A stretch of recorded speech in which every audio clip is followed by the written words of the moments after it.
বলো কি জান? ঠিক আছে, তুমি বাসায় থাকো, আমি রিফাতের সাথে কথা বলতেছি বিষয়টা নিয়ে। আচ্ছা, ঝামেলা করো না, এমনি বোঝাই বললো, ঠিক আছে? ওসব তোমার ভাবতে হবে না, তুমি বাসায় থাকো আর সময় দাও কিছুক্ষণ।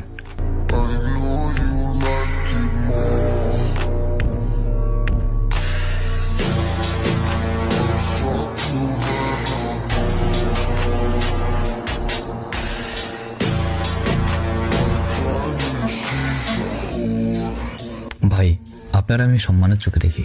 স্কুল কলেজ অনেক জায়গায় বসে থাকেন, অনেক মেয়েরই বিভিন্ন বাজে কথা বলে। সিনিয়র তাই কিছু বলি না, নয়তো আমাদের ক্ষমতাও কম না। কিরে বড় ভাই গুলো কেমনে কথা কইতে হয় শিখাই দইব নাকি?